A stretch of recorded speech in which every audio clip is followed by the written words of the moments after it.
เป็นบ้านำเงินอีหยังก็เฮ็ดไปหมดโดยแม่นแล้วถูกต้องที่เจ้าเว้ามาคอยนี่เป็นบ้านำเงินเนาะ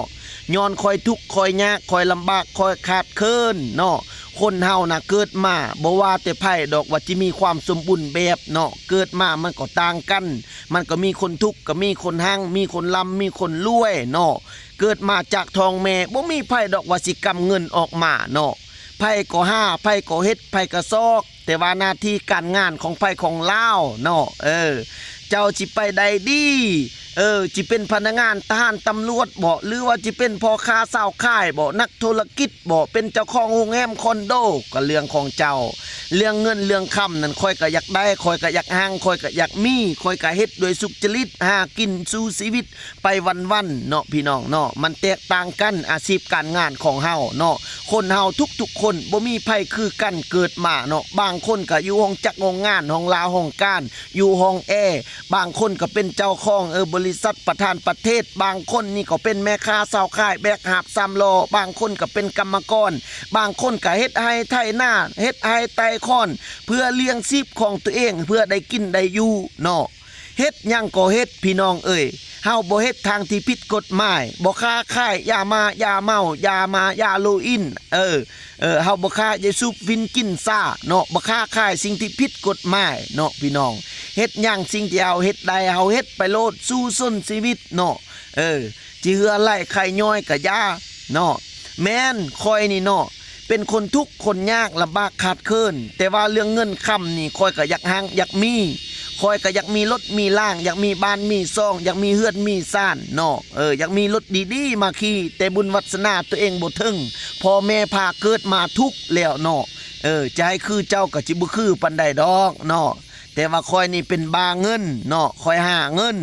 หาโดยสุจริตของตัวเองแห่งงานคอยตัวเองเคยเฮ็ดอีหยังทำอีหยังเนาะเฮาก็เฮ็ดอันนั้นเพื่อได้กินได้อยู่เลี้ยงชีพเลี้ยงครอบครัวเนาะพอบ่ได้ไปขอคนอื่นเฮาก็ยังมีหูมีตามีปากมีท้องมีตีนมีมือมีหัวคิดประดิษฐ์สร้างเฮายังมีแห่งงานเฮายังมีเลือดมีเนื้อย่างก็ไปก็สร้างย่างก็งามแก่นตามีศพมีเนาะครบหมดเฮาบ่ไปเฮ็ดเดือดร้อนให้คนอื่นต่อแก่สังคมเนาะสิ่งใดที่เฮาเคยเฮ็ดเคยได้เคยทำเฮาก็เฮ็ดไปแบบนั้นเจ้าจะอยู่ห้องลาห้องการจะเป็นพนักงานทหารตำรวจหรือจะเป็นเจ้าของโรงแรมคอนโดหรือจะเป็นประธานประเทศประธานบริษัทบ่หรือว่าจะเป็นเจ้าของอีหยังก็อย่าเนาะ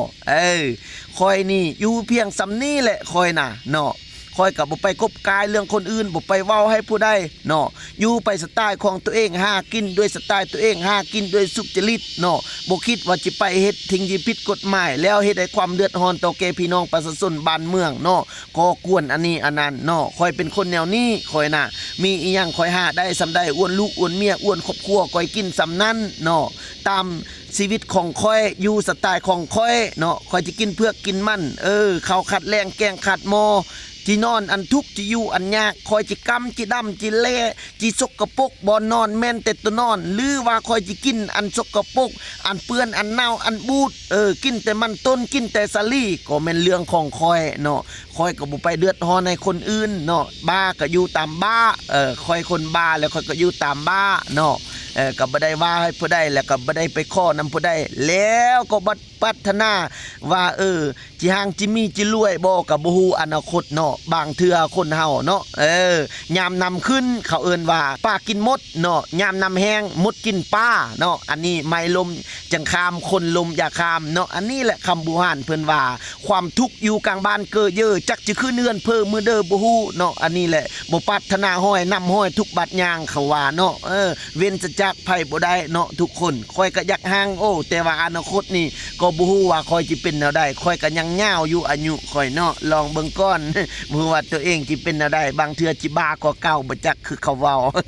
เอาสำหรับคลิปนี้ฝากพ่อแม่พี่น้องเพียงส่ำนี้เนาะทุกคนเนาะไผสิเว้าหยังก็สร้างเนาะกะ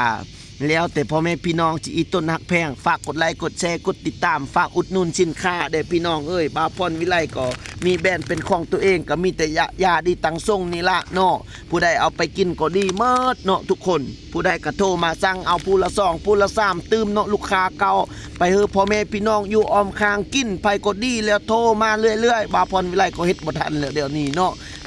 อ้าวซ้ำนี้ละทุกคนขอขอบอกขอบใจที่กดไลค์กดแชร์กดติดตามเป็นมิตรแห่งใจให้ครอบครัวและบ่าวพรวิไลในระยะผ่านมาจนฮอดทุกมือนี่เนาะอ้าวขอขอบใจ